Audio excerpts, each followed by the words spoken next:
I never thought owning a tractor would turn into a battle with my HOA, but that's exactly what happened. What started as a simple disagreement quickly turned into a full-on war, and trust me, I was not about to back down. The first sign of trouble came in the form of a letter. A neatly folded notice from the HOA slipped into my mailbox like some kind of warning shot. It said my tractor, which I used for maintaining my property and helping out neighbors, was not approved for parking in the neighborhood. At first, I laughed. Who cares if a tractor sits in my driveway? It's my property. I bought it with my hard-earned money. But the HOA didn't think so. They demanded that I remove it immediately. Their letter said it violated community standards. Those words stuck with me. Community standards? What does that even mean? My tractor wasn't hurting anyone. In fact, most people appreciated it. I had used it to clear snow from sidewalks in the winter and to haul heavy things for elderly neighbors. To me, the tractor was more than just a machine, it was a way to help others. But the HOA didn't see it that way. They saw it as some kind of threat to their power. And when I didn't move the tractor, they escalated. They sent me fines. First, it was $50.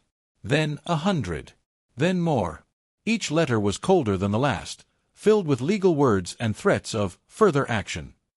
I remember sitting at my kitchen table, staring at those letters, feeling the heat rise in my chest. It wasn't about the money anymore. It was about principle. How dare they tell me what I can and cannot keep on my own land? This was America. This was supposed to be the land of freedom. Yet here I was, being bullied by a group of neighbors who thought they could control everything. The more I thought about it, the angrier I became. I knew I couldn't just let this go. If I gave in now, they would just find something else to come after me for. Maybe my shed. Maybe the color of my fence. Maybe even the flowers my wife planted in the front yard. No, this was bigger than the tractor. This was about standing up for myself. So, I made a decision. If the HOA wanted a fight, then a fight is exactly what they would get. And I was ready to fight smart. I started reading every single page of the HOA handbook. I highlighted rules, I underlined contradictions, and I even looked up state laws to see what they could legally enforce. It was like preparing for battle. And the more I read, the more I realized they weren't as powerful as they pretended to be. But the final straw came one morning when I woke up and saw a tow truck parked near my driveway. They were actually going to seize my tractor. My blood boiled. I ran outside, heart pounding, ready to stop them. Luckily, the tow truck driver wasn't about to risk it. He looked at me, shrugged, and said, "Hey, I'm just doing what they told me." I told him flat out that if he touched my tractor, I'd call the sheriff. He backed off, but the message was clear. The HOA wasn't backing down either. That night, I sat in my garage staring at the tractor. My mind was racing. I knew I had to flip the script. If they wanted to take my tractor, maybe it was time I took something from them. Not out of revenge, but out of principle. And then the wildest idea hit me. The HOA had one big weakness: money. They collected dues, they managed the budget, and they paid for their fancy office by using funds from homeowners like me. But what they didn't know was that part of their property, the parking lot where they held their board meetings, was not actually owned by them.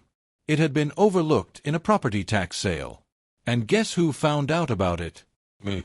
I'll never forget the feeling when I confirmed it with the county office. That parking lot, the same one they strutted around like they owned it, was up for grabs. All I had to do was put in a bid. The moment I realized that, I smiled for the first time in weeks. This was my chance to turn the tables. This was my chance to show them that you can't bully people without consequences. I put in the paperwork. I paid the fees. And just like that, I became the legal owner of the HOA's parking lot. When I got that deed in my hands, it felt like victory. Pure, sweet victory. All the stress, all the anger, all the frustration, it all melted away. Now I had the power. And believe me, I wasn't about to waste it. But what I did next shocked everyone, including the HOA board. The news spread faster than wildfire. Within days, everyone in the neighborhood knew that I now owned the HOA's parking lot. Some neighbors clapped me on the back and said, "Good for you, about time somebody stood up to them." Others whispered, worried that things would get ugly. But the board, oh, they were furious. At first, they didn't believe it. They thought I was bluffing. They stormed into my yard one evening, waving papers in my face, saying, "You can't own our parking lot." I calmly pulled out the deed from my folder and handed it to them.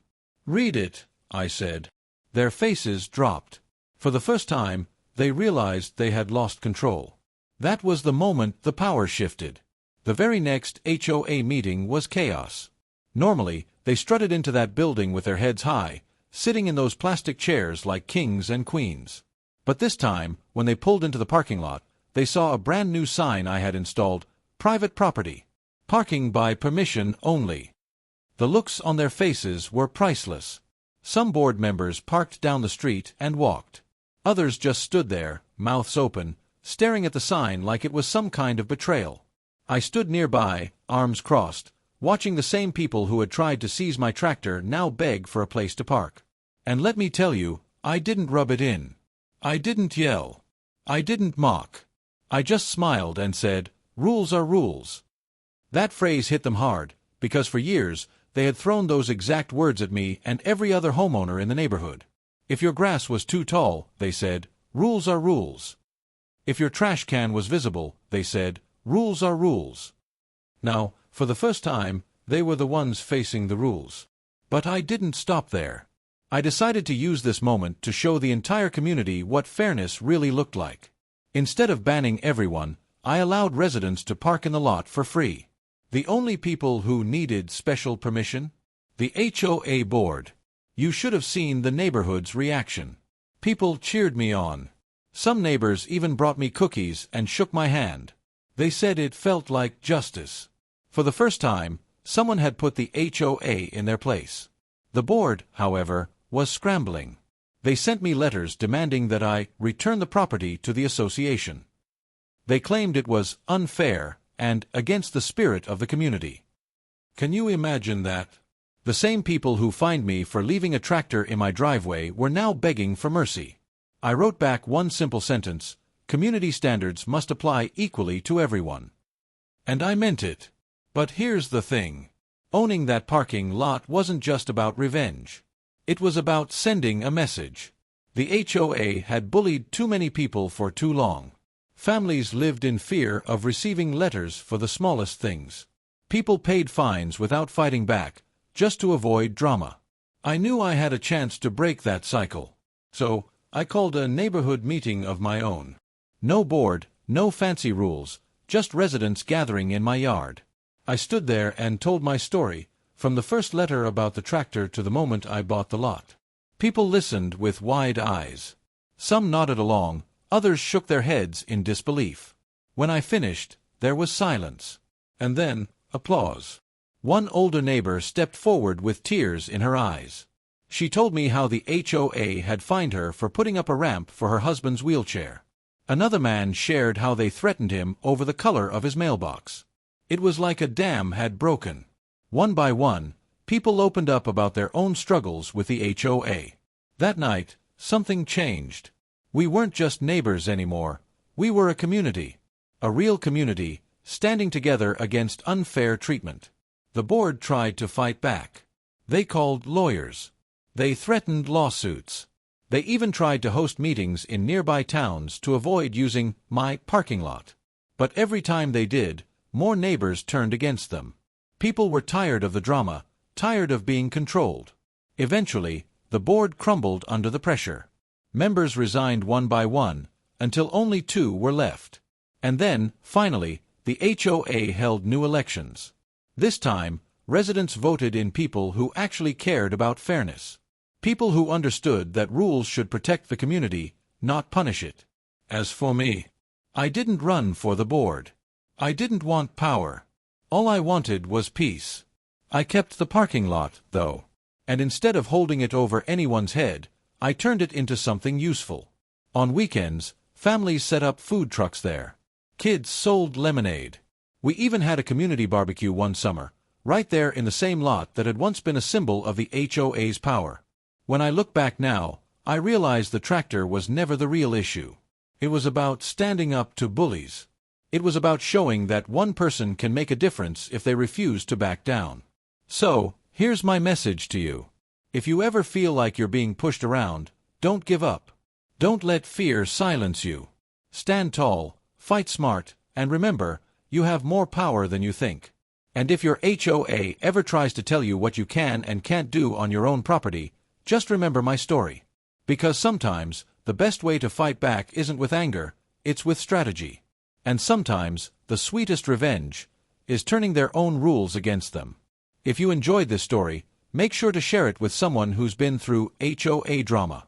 And don't forget to follow, because I've got plenty more stories of standing up for what's right.